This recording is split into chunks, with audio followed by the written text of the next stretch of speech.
5 recettes à la une, ça sent déjà bon. Bonjour, on se retrouve aujourd'hui autour d'un produit de chef, la burrata. Surnommée la reine des fromages italiens, la burrata a fait son apparition au XXe siècle, précisément dans les années 50. Ce fromage à pâte filée a été inventé par un agriculteur du nom de Lorenzo Bianchino dans sa ferme de Piana Padula, près de Castel del Monte dans la région des Pouilles en Italie. Cet agriculteur cherchait à réduire ses pertes de mozzarella. À cette époque, les Pouilles étaient une région pauvre. Il était donc primordial d'optimiser au mieux toutes ses matières premières. Bloqué alors dans sa laiterie, où il travaillait par des chutes de neige inhabituelles, pour ne pas jeter les surplus de crème à base de lait de bufflone, il aurait eu l'idée de fourrer des boules de mozzarella, puis de nouer le tout avec des feuilles de jonc. Aujourd'hui, la recette est restée la même, bien que les variantes entre la méthode traditionnelle et la méthode industrielle donnent des burrata au goût très différents. Ce modèle a donc essaimé et la burrata est bien souvent fabriquée avec du lait de vache, plus souvent qu'avec du lait de bufflone. À l'intérieur, un mélange de crème fraîche et de mozzarella effiloché, appelé stracciatella, pour une texture onctueuse. C'est ce procédé artisanal qui crée un contraste étonnant entre une enveloppe extérieure ferme et une texture intérieure délicieusement crémeuse. La plus fameuse burrata a obtenu un label indication géographique protégée, c'est la burrata di Andria, au lait de bufflone, produit uniquement dans les 7 laiteries et au cahier des charges très strict qui garantit l'authenticité de ce produit. Pour la reconnaître, il faut que la tête de la bufflone ainsi que le label rouge et or soient imprimés sur la boîte. Le lait du bufflone étant une matière première qui est rare et onéreuse, le prix du produit sera bien plus élevé qu'une mozzarella classique. En effet, la femelle du buffle ne peut produire que 8 litres de lait par jour, tandis qu'une vache peut en produire 25.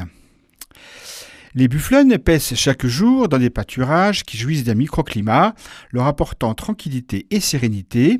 Elles se nourrissent de manière première très noble, apportant un goût typique à leur lait. C'est important le bien-être animal, santé physique et mentale, en harmonie avec l'environnement, est un des critères de choix pour garantir ce lait irréprochable. Cela comprend notamment une alimentation équilibrée, donc à base de foin et de paille, l'utilisation de matières premières et d'aliments sélectionnés, des conditions de vie optimales avec de vastes prés à l'air libre et le plus grand soin dans la traite. Arrivé en France, il y a une quinzaine d'années, la burrata, il est préférable de la déguster d'avril à septembre pour avoir une burrata fraîchement produite. Filtré, réchauffé à 35 degrés, le lait naturel sans aucune pasteurisation se coagule par l'ajout de pressure microbienne naturelle de veau et se transforme en caillé jusqu'à l'obtention de grains de la taille d'une noisette. Une période de repos suit ensuite avec l'égouttage du petit lait du caillé qui se décante et s'acidifie pour la filature. Puis vient la phase de filage, après la période de maturation avec de l'eau bouillante et le salage, puis le moulage et le refroidissement. C'est-à-dire qu'après le traitement, une partie de la pâte est réduite en bandes qui sont ensuite refroidies dans l'eau et effilochées pour former une masse spongieuse. Ce mélange avec la crème liquide constituera la garniture de la burrata. Le reste de la pasta filata est transformé en sacs qui la contiendront. Cette pâte sèche est déchirée ensuite pour former une boule d'environ 4 cm de diamètre qui est alors remplie de caillés et scellée avec de l'eau bouillante ou attachée avec des liens puis refroidie immédiatement dans l'eau pendant un temps qui varie selon la taille. Enfin, la burrata est conditionnée avec le produit caractéristique préemballé puis placé dans des sacs en plastique pour aliments, emballés dans du papier plastifié et attaché sur le dessus avec des tiges de raffia pour aliments.